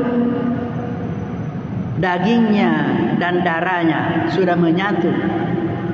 Karena la yazal senantiasa, karena berzikir sehingga diibaratkan ini benda yang masuk sudah tercampur, sudah mendarah daging. Wa tusri anwaruhu fi kulli, sehingga cahaya-cahayanya sudah memasuki semua anggota tubuhnya dan bahagian-bahagian tubuhnya. Ila angkala, sehingga sampai ia mengatakan, Ibnu Ajibah mengatakan, fayantakilu dzikru ilal qalbi thumma ila ruhi thumma ila sirri. Pada saat itu zikir melalui lidah akan berpindah kepada zikir melalui hati, dan dari zikir melalui hati berpindah kepada zikir roh, dan dari zikir roh berpindah kepada zikir sir, rahasia. Jadi dari lidah ke hati, dari hati kepada roh, dari roh kepada sir. Fahina idai yakhrusul lisan. Pada saat itu lidah terkunci. Kalau sudah masuk kepada itu, lidah tidak bisa lagi. Wa yasilul asyhadu wal iyan, dan sudah tiba sampai kepada penyaksian dan penglihatan mata hati. Lidah sadar itu tidak bisa, sudah tertutup. Yakhrus. Dan Yesus yakhrus bahasa Arab itu kalau orang bisu tidak bisa bicara, itu namanya yakhrus. Jadi orang kalau sudah tiba pada asyir itu tidak bisa lagi, tertutup mulut, terkunci lidah. Tapi ini tidak semudah itu. Tidak harus riyadhah, harus mujahadah, latihan, harus mujahadah. Kenapa? Karena kita ini senang untuk tidak berzikir. Berarti kalau begitu atau hanya mau sedikit saja, berarti masih ada di situ pengaruh nafsu. Kalau terlalu panjang, terlalu lama berzikir, sedikit, 3 saja sudah cukup, itu masih ada nafsu di situ. Saya kira mungkin sampai sini, insyaallah kita akan lanjutkan pada pertemuan berikutnya. Bila akhirih wallahu subhanahu wa ta'ala a'lam. Amin. A'udzubillahi minasyaitonir rajim. Wassalatu wassalamu ala sayyidina Muhammad wa ala alihi wasallam. Rabbana zalamna anfusana wa la taghfir lana wa tarhamna lanakunanna minal khasirin. Rabbana la tuzigh qulubana ba'da hadaytana wa hab lana min ladunka rahmatan innaka antal wahhab. ربنا بنا صبرا وتقدمنا سنقوم الكافر اللهم نور قلوبنا بنور هدايتك كما نورت الأرض بنور شمسك أبدا برحمتك يا أرحم الراحمين اللهم افتح لنا فتوح العارفين اللهم افتح لنا فتوح العارفين اللهم افتح لنا فتوح العارفين ربنا هب لنا من أزواجنا وذرياتنا قرة أعين واجعلنا للمتقين إماما ربنا آتنا في الدنيا حسنة وفي الآخرة حسنة وقنا عذاب النار صلى الله على سيدنا محمد النبي الأمي وعلى آله وصحبه وسلم سبحان ربك رب العزة عما يصفون وسلام على المرسلين والحمد لله رب العالمين الفاتحة الله الموفق